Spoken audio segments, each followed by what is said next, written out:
نہیں، اگر آپ مجھے کہیں کہ دو سب سے زیادہ کیا تھے، چیلنجز تھے یا اپرچونٹیز تھیں، یہ تو بعد میں فیصلہ کریں گے. یہ جو چائنا کی اور انڈیا کی جو کانفرنٹیشن ہوئی تھی لداخ کے اوپر، ایک بہت اہم یہ معاملہ تھا. اور پھر جو انڈیا نے پہلے ایک فیصلہ کیا تھا آرٹیکل 370 کے مناسبت سے، وہ پہلے کیا گیا تھا، لیکن اس کے اثرات کھل کے سامنے آئے اور جس طریقے سے ایل او سی کی وائلیشنز ہوئیں وہ ہمارے سامنے ہو گیا. جہاں تک امریکہ کا تعلق ہے، کیونکہ آپ نے امریکہ کا، افغانستان کا، سب کا ذکر کر دیا، تو آدھا منٹ میں ذکر کروں. امریکہ کے ساتھ ایک ان ایونٹفل ایئر اس لیے رہا کہ پریزیڈنٹ ٹرمپ کافی غیر روایتی قسم کے سیاستدان تھے. پہلے انہوں نے بہت غیر روایتی، غیر ڈپلومیٹک لینگویج بھی استعمال کی پاکستان کے بارے میں. پھر انہوں نے پرائم منسٹر عمران خان جب وہاں گئے تو ان کی تعریفوں کے پل بھی باندھ دیے. پھر انہوں نے کشمیر کے اوپر آفر کر دی کہ جی وہ میڈیشن کے لیے تیار ہے. اب یہ اس کی اہمیت یہ نہیں ہے کہ وہ میڈیشن میں سے کچھ نکلنا تھا یا نہیں. اس کی اہمیت یہ ہے کہ ہندوستان کے لیے ایک شوق تھا کہ امریکہ کا صدر جو ہے وہ اس قسم کی بات کر رہا ہے، کیونکہ وہ سمجھتے تھے امریکہ تو انڈیا کا الہ ہے اور انڈیا کے نزدیک کشمیر ڈسپیوٹڈ ٹیریٹری نہیں ہے. اس سے یہ ایک امپورٹنٹ ڈیولپمنٹ تھی. لیکن by and large president Trump کے بارے میں کو پریڈکٹ کرنا ایک پاکستان ایک رولر کوسٹر قسم کی کہانی تھی. اب جب آپ 2021 میں آئیں گے تو حالات بدلیں گے اور اس قسم کی سچویشن نہیں رہے گی. پھر جہاں تک آپ نے گلف کا ذکر کیا، انڈاؤٹڈلی ہمارے لیے مسائل پیدا ہوئے، کیونکہ آپ نے دیکھا جب کشمیر کے اوپر ظلم کیا گیا اور پھر پاکستان نے 370 کے اوپر بھی ایشوز اٹھائے، تو یہ ٹھیک ہے کہ سعودی عرب کے وزیر خارجہ بھی پاکستان آئے اور انہوں نے کوشش کی اس کو معاملے کو رفع دفع کرنے کی. ہمیں یہ بات سمجھ لینی چاہیے، یہ میں آگے بھی کہوں گا ان ڈیٹیل، کہ میں اپنے تجربے پہ یہ کہہ رہا ہوں کہ اپنے دوستوں کو اس حد تک پریشرائز کریں جہاں تک وہ پروڈکٹیو ہو، اس کو کاؤنٹر پروڈکٹیو نہ کرنے دیں. سعودی عرب اور یو اے ای پاکستان کے دیرینہ ساتھی رہے، ہر برے وقت میں پاکستان کو سپورٹ کرتے رہے. یہ بات واضح ہے کہ ہندوستان کے خلاف وہ اس قسم کا سٹینڈ نہیں لینا چاہیں گے جو پاکستان کی خواہش ہے. اگر آپ لمبا سوال جواب کریں گے تو میں جواب دوں گا.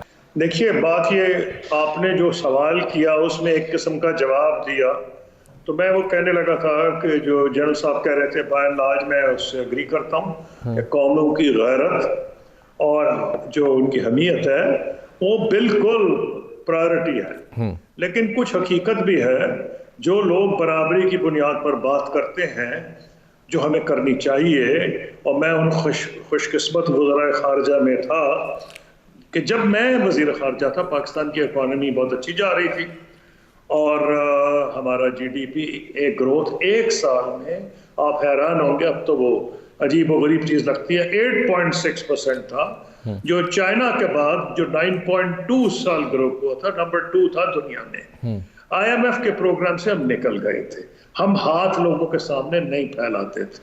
اگر ہماری پوزیشن یہ ہو کہ ہمیں بیلنس آف پیمنٹس کے لیے سپورٹ کرنے کی ضرورت ہو اور ہمیں پتا ہے کہ ہم نے وہیں جانا ہے، تو پھر صرف زبان کی، میں بالکل جنرل صاحب 100% صحیح کہہ رہے ہیں، as a Pakistani I am a proud Pakistani, اور میں جب کبھی پاکستان کے بارے میں بات کرتا دبنگ بات کرتا تھا باہر جا کے.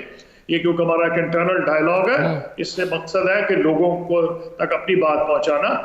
ہم نے جو کچھ زبان استعمال کی، میں آپ کے سامنے کچھ ہمارے وزراء کے جو بیانات آئے وہ unnecessary تھے. اگر تو اس کی امپلیکیشن سمجھ گئی تھی تو پھر تو جانا چاہیے تھا کوالالمپور، اور اگر امپلیکیشن نہیں سمجھی گئی تھی تو ہم سے شاید یہ غلطی ہوئی. پھر یمن کے اوپر میرے خیال میں وہ حالانکہ میاں صاحب کا دور تھا، میاں نواز شریف صاحب کا، ہمارا فیصلہ ٹھیک تھا. ہمیں کوئی ضرورت نہیں کہ ہم جو مسلمانوں کے درمیان معاملات ہیں اس میں کسی کے ساتھ جائے اور کسی کے خلاف جائے. یہ بالکل 100% صحیح پالیسی ہے. لیکن فارن پالیسی کو کہا جاتا ہے there is no room for a bull in a china shop.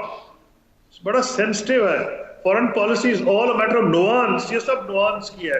آپ کو کسی نے کوئی پابندی نہیں لگائی تھی کہ آپ کوٹھے پہ چڑھ کے نعرے ماریں، آپ پارلیمنٹ میں لے کے جائیں جہاں آپ کو پتا ہے کہ شیعہ، بریلوی، دیوبندی، اہل حدیث اور نون لیگ، پیپل پارٹی بجائے پاکستان کے سینسٹیو ایشوز جن کی سیکیورٹی امپلیکیشنز ہیں اس پہ بات کریں گی. انہوں نے اپنی اپنی دکان چمکائی، ہر پارٹی نے چمکائی.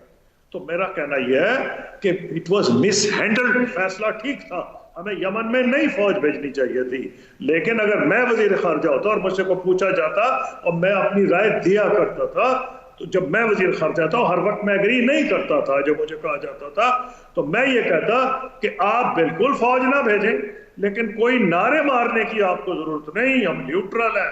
اس کا جواب جو آیا وہ بڑا سیدھا آیا کہ نریندر مودی کو انہوں نے دعوت دے دی. یو ای کی تاریخ میں کبھی پبلک جلسہ نہیں ہوتا، 50,000 بندہ پہنچ گیا. تو جب ہم فورن پالیسی میں بات کرتے ہیں یہ نیشنل انٹرسٹ کی بات ہوتی ہے. غیرت ضرور ہے، اہمیت ضرور ہے، لیکن ریئلسٹک اسیسمنٹ ہے اور اس میں آپ اپنی غیرت کو مینٹین کر سکتے ہیں. جب میں وزیر خارجہ تھا تو یہ پوزیشن نہیں تھی، کیونکہ دنیا کو پتا تھا کہ ہم ہاتھ نہیں پھیلا رہے تھے. پھر ہم دنیا ہماری ویل کنیکٹڈ تھے، اس کے کئی فیکٹرز تھے. امریکہ سے جو ریلیشن شپ تھی، افغانستان میں یہ جو بھی حالات تھے اس کی ہم نے قیمت بھی ادا کی. تو میں جنرل صاحب کی بالکل 100% تائید کرتا ہوں کہ کبھی بھی آپ کو یہ امپریشن نہیں دینا چاہیے کہ خدا نخواستہ آپ اپنی غیرت پہ کمپرومائز